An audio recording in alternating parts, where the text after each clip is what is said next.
Bonjour mes frères et sœurs, j'aimerais partager avec vous le récit du reniement de Pierre que nous sommes en train de lire pour aujourd'hui.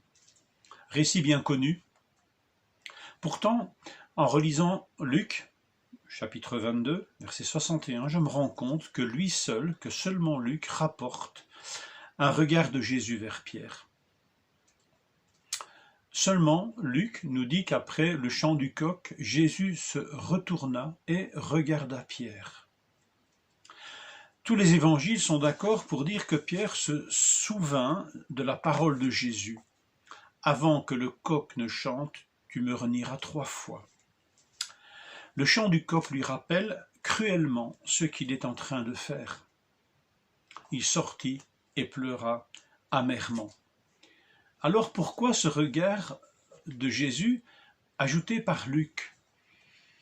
Est-ce que Luc, je ne sais pas par quelle inspiration, voudrait dire, ben voilà, non seulement ce que Pierre a fait pas bien, mais en plus, Jésus l'a regardé sévèrement. Est-ce que dans ce regard de Jésus, que seulement Luc mentionne, simplement, on veut faire là une accentuation, on voudrait faire une accentuation de l'indignité de Pierre. Jésus le regarde courroucé, déçu, dépité. Est-ce que c'est un tel regard que Jésus pose sur Pierre? Et pourquoi Luc, et seulement lui, mentionne ce détail, qui n'en est pas un? Parce que certainement l'Esprit l'a inspiré dans ce sens et qu'il a dû recevoir des témoignages de ce détail du texte.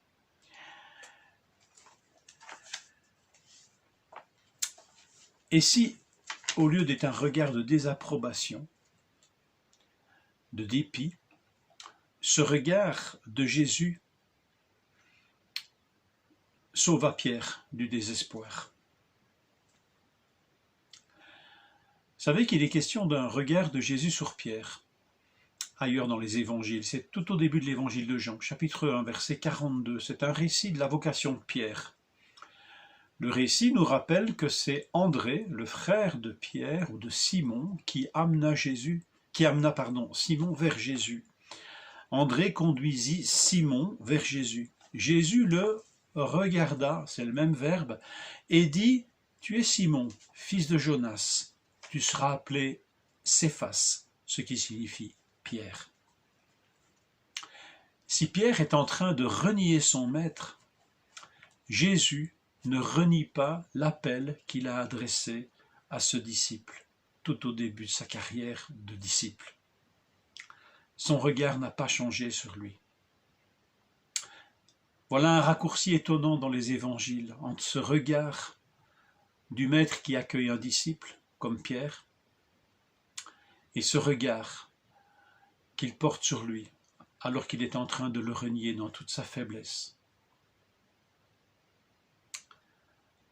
Le Seigneur ne rejette pas Pierre. Son regard ne se détourne pas de lui pour lui signifier « tout est fini entre nous, Pierre ». Ce regard, nous pouvons déjà le voir aussi dans l'histoire du salut d'Israël. Dans l'Exode, chapitre 2, verset 24, à propos des souffrances du peuple juif, du peuple d'Israël, il est dit que Dieu entendit leurs gémissements. Mais le texte ne se contente pas de dire cela, il est dit que Dieu regarda les Israélites et Dieu connut leur état. Un vrai regard d'un bon berger, non pas un regard désapprobateur, un regard courroucé, mais un regard qui comprend, un regard qui dit « j'ai compris, je sais ce que vous vivez ». Alors, au moment le plus obscur probablement de l'existence de Pierre, livré tout entier à lui-même, à son indignité, à tout ce qu'il peut penser de lui-même, à son dégoût de lui-même, il croise le regard de Jésus qui ne se détourne pas de lui. Regard qui, comme celui de l'Exode, nous dit « Pierre, tu me renies, mais je sais ce que tu vis. je sais ta faiblesse et je ne te laisserai pas. Ce regard a dû empêcher Pierre peut-être de connaître ce chemin du désespoir qu'a connu Judas, qui pris de remords alla se pendre. Quand Jésus nous enseigne la prière dans Matthieu 6, étonnamment, il met plus l'emphase sur le regard de Dieu que sur son oreille, sur son écoute.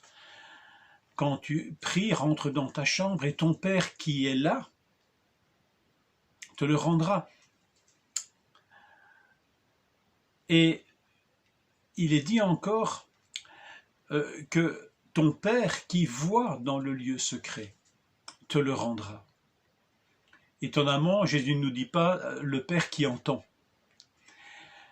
Mais quand Dieu voit, c'est sûr qu'il entend et qu'il comprend.